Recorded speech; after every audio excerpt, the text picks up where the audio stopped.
Hello বন্ধুরা, আজকে আমি আরেকটা রান্নার রেসিপি নিয়ে চলে এলাম। জানি না কেমন হবে এই রান্নার রেসিপিটা। তো চলো তোমাদেরকে আমি শেয়ার করে দিচ্ছি। আজকে আমি করব বাঁধাকপির পকোড়া করব।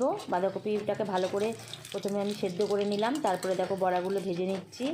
তো চলো আমি কি করে কাঠির মধ্যে বাঁধাকপিগুলো পিস পিস করে কেটে কাঠির মধ্যে ঢুকিয়ে আমি সেদ্ধ করে নিয়েছি। দিয়ে দেখো বাঁধাকপি পাতাগুলো যাতে খুলে না যায় এরকমভাবে নিয়ে তারপরে আমি সেদ্ধ করে নিয়ে দিয়ে এবার এটাকে পকোড়া করলাম। পকোড়া করে আলু দিয়ে দম করব। তো আমি হয়ে গেল, আমার পকোড়াগুলো ভাজা হয়ে গেল, একটা একটা করে ভেজে নিচ্ছি।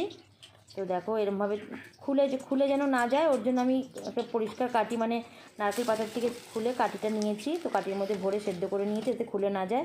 তো চলো আমি এটা আলু দিয়ে দম করব। দেখো সুন্দর হয়েছে। তো আমি তেলের মধ্যে কিছু জিরে ফোড়ন দিয়ে দিলাম, দিয়ে আলুগুলোকে লাল লাল করে ভেজে নিলাম। আলুগুলোকে লাল লাল করে ভেজে আমি মশলা দিয়ে দিলাম, টমেটো, আদা, জিরে, ধনে। এটা আমি পেস্ট করে নিয়েছিলাম মিক্সিতে।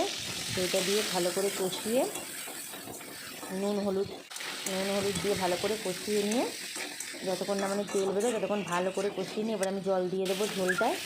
দিয়ে মাখা করে এটাকে দেখবো। আমিও ফার্স্ট টাইম আজকে করে খাচ্ছি, কেমন লাগে জানি না, আগে খেয়ে দেখি তারপরে তোমাদের বলবো। তো চলো আমি দেখো একটু আলু দিয়ে এটা জিরে আদা বাটা নিরামিষ ঝোল হয়ে গেল। তো দেখো আলুগুলো সেদ্ধ হয়ে গেছে। তো আমি এবার বড়াগুলো সব দিয়ে দিচ্ছি একটা একটা করে। বড়াগুলো দিয়ে নিয়ে এবার নামার আগে দিয়ে একটুখানি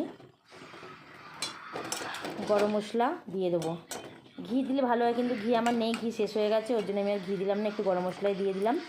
তো গরম মশলা দেওয়া হয়ে গেল আমার। এবার আমি নামিয়ে নেবো ঝোলটা। তো দেখো ঝোলটা তো দেখে মনে হচ্ছে ভালোই হয়েছে, জানি না কেমন হবে, তো খেয়ে তারপরে তোমাদের বলছি। তো চলো আমার হয়ে গেল তরকারিটা রান্না।